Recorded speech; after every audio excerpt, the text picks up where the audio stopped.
David Begnaud has been following this story. He's in uptown Charlotte, where protesters were sent running late Wednesday. David, what can you see? What can you tell us?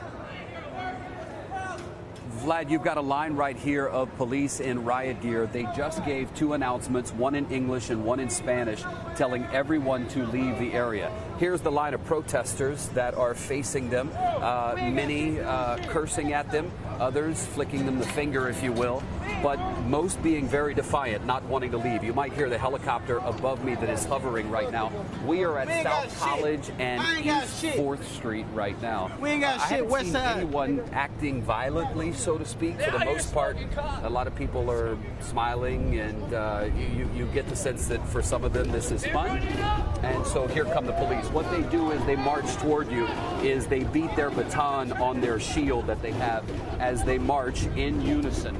And they usually march half a block, then the other half a block, and every time they stop, they give a warning that you need to vacate the area.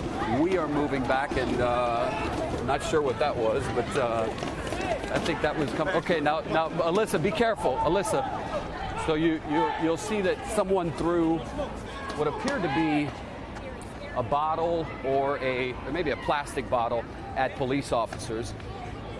Not sure if that was tear gas, but you could hear it. Guys, let's back up a little bit. So these are some of the defiant ones that are still standing in the middle of the street. It is shut down. You've got the riot police on one side, you've got the officers blocking off the street on the other. And let me give you a little update. You may have heard earlier that there was a civilian who was shot and killed here. The city of Charlotte has now come back and told CBS News that civilian is actually not dead. He is on life support. So that's an update, Vlad, to a story. Another bottle just thrown at the officers right there. When that happens, that's when we usually see more of what appears to be gas being thrown by officers toward the crowd simply to get them out of the way.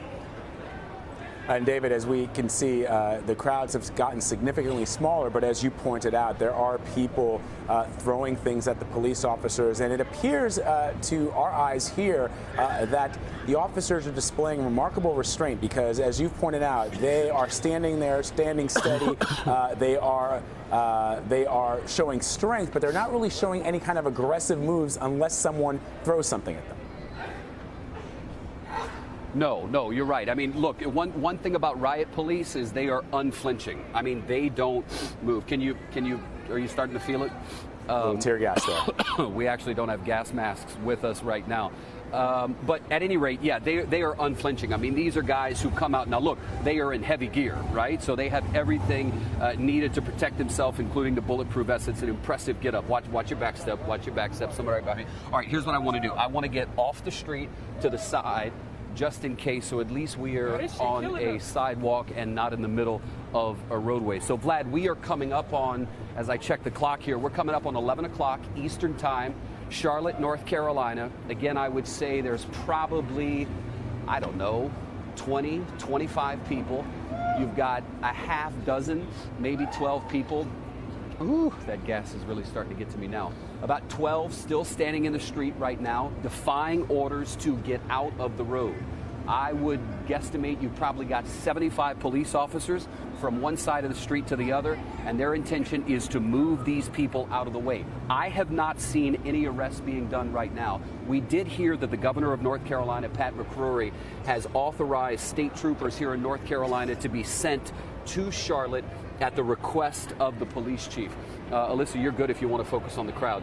I'm going to kind of wipe my nose as that gas that was sprayed earlier is getting the best of me. But we got state troopers, Vlad, headed to Charlotte right now at the recent request of the police chief here in Charlotte. So the governor says help is on the way. It's, who knows how long this is going to go. I mean, last night, crowds were out until 2 o'clock in the morning. You might remember that fire that was set on Interstate 85 yesterday was burning around 1:30 in the morning. So really no idea as to how long into the night this is going to go. All right, David Begnaud on the ground for us in Charlotte, North Carolina. David, take care of yourself.